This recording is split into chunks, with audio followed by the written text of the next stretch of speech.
Türkmenistanyň hökümet başlygynyň orunbasary Goçmurat Muradow 24 ýanwarda geçirilen hökümet maslahatynda prezident Gurbanuly Berdimuhammedowa 2020-nji ýylda geçiriljek ilat ýazywyny görülýän taýýarlyk hakynda hasabat berdi. Türkmenistanyň prezidenti nowatdaky ilat ýazywyny geçirmek hakyndaky karary 2017-nji ýylyň 25-nji oktýabrynda gol çekdi we onda ýurdun ilatynyň we ýaşaýjak gorunyň uçdan tutma ýazywyny geçirmek planlaşdyrylýar. Türkmen Döwlet Habarlar Gullugynyň maglumatyna görä, ilat ýazywyny geçirmek we onuň jemlerini jemlemeň usullaryny öwrenmek, ilat ýazywyna taýýarlyk görmek we onu geçirmek, onuň netijelerini isläp taýýarlamak üçin program üçinçiligi, zerur enjamlary satyn almak, bäsleşik geçirmek boýunça degisli isler alınıp barylýar. Şeýle de Berdimuhammedowyň tapşyrygyna laýyklykda bu gezekki ilat ýazywy täze sany tehnologiýalary netijeli ulanmak esasynda geçiriler. Goloýda häkimetler ýurdun ilat sanynyň 6 million adamdan geçendigini yglan eden hem bolsa, Türkmenistanyň ilatynyň garaşdylyk ýyllaryndaky üsüşi köpler üçin soragly bolmagynda galýar.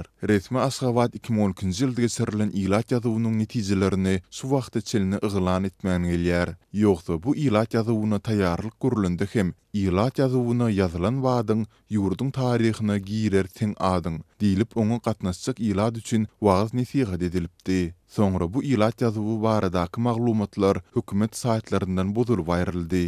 Şu arlykda Aşgabat birden Türkmenistanyň bitaraplygynyň dekabrda bellenilejek 25 ýyllygy bilen baglylykda açylan täze saýtda ýurdun ilat sanynyň 6,2 million adamdan gowrakdygyny yglan etdi. Türkmenistanda mundan öň ilatyň sany barada resmi taýdan ma'lum edilen iň soňky maglumat Döwlet Statistika Komiteti tarapyndan 2006-njy ýylda çap edildi.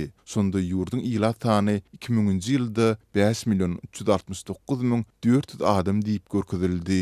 Türkmenistanyň ilatyň soňky 10 ýyllykda ýurtdaky ykdysady kynçylyklar we adam hukuklarynyň tas ähli ugurda baskylanmagy bilen baglykda barha köp taşar ýurtlara gitmäge ýykyn edýär diýip ýurt içinden gowuşan resmi bolmadyk maglumatlarda aýdylýar. Türkmen häkimetleri ýurtdan gidýän adamlaryň möçberini azaltmak üçin zähmet migrantlaryny uçurdan alyp galmak, daşary ýurtlarda isleýän we wiza möhletleri guturan raýatlaryň garyndaşlaryny basyş etmek ýaly çärlerine ýüzürýärler.